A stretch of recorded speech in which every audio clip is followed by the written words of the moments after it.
माघ मास कथा अध्याय 26। पथिक कहने लगा कि हे प्रेत, तुमने सारस के वचन किस प्रकार और क्यों सुने थे, सो कृपया करके कहिए। प्रेत कहने लगा कि वन में कोहरा नाम की नदी पर्वत से निकली है। मैं घूमता घूमता उस नदी के किनारे पहुंचा और थकावट दूर करने के लिए वहां पर ठहर गया।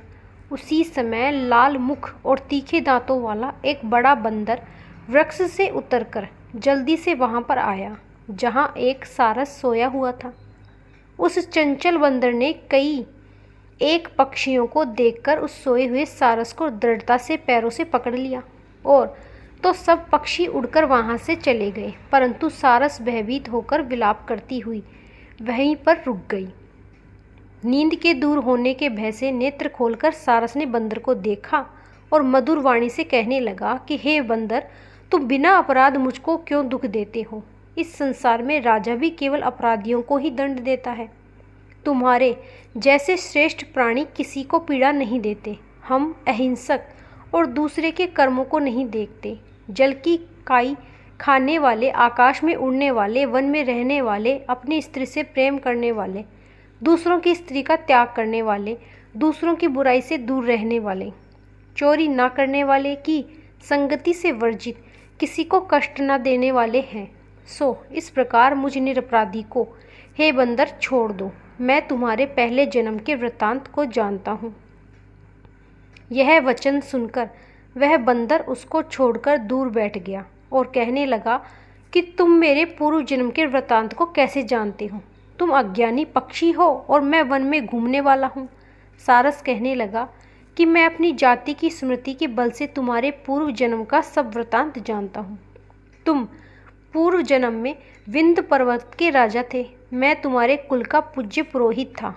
तुम राजा होकर अपनी प्रजा को पीड़ा दिया करते थे। विवेकहीन तुमने बहुत सा धन इकट्ठा किया, सो प्रजा की पीड़न रूपी अग्नि की ज्वाला से तुम पहले ही तप चुके हो। पहले तुम कुंभी पाक नरक में गिराए गए। तुम्हारे शरीर को नरक में 3000 वर्ष बीत गए। फिर नरक से निकलकर बचे हुए पापों के कारण इस बंदर की योनि में आई और मुझको मारना चाहते हो। पूर्व जन्म में तुमने ब्राह्मण के बाग से लूटकर बलपूर्वक फल खाए थे। उसका यह भयंकर फल हुआ कि तुम वानर और वनवासी हुए। प्राणी अवश्य में अपने किए हुए कर्मों को भोगता है, इसको देवता भी नहीं हटा सकते। इस प्रकार मैं सारस का जन्म लेकर भी अज्ञान से मोहित नहीं हुआ।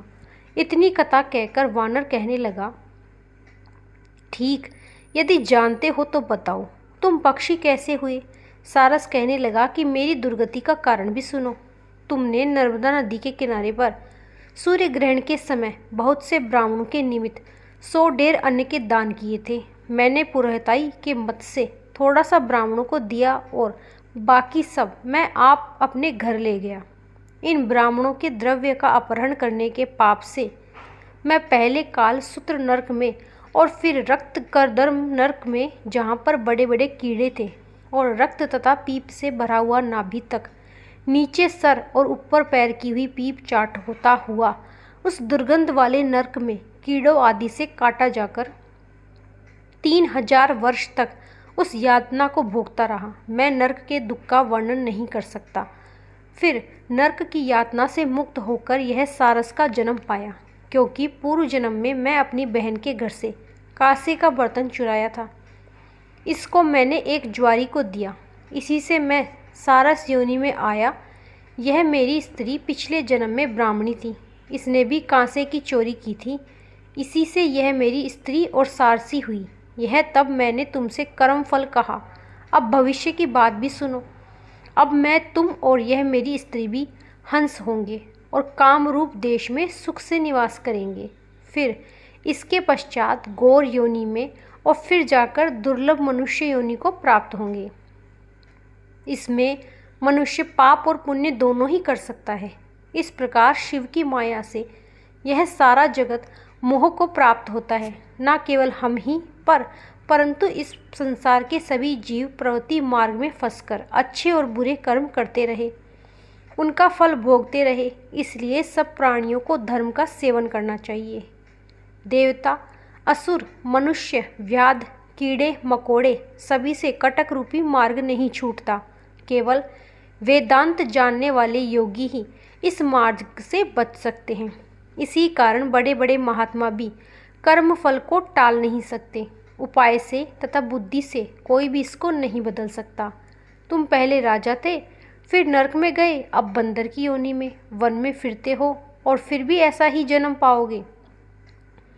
ऐसा विचार कर आनंद पूर्वक और धैर्य धरकर विचर हुए। काल की प्रतीक्षा करो। तब वानर ने कहा कि पहले जन्म में मैं तुम्हारी पूजा करता था, अब तुम मुझको प्रणाम करते हो।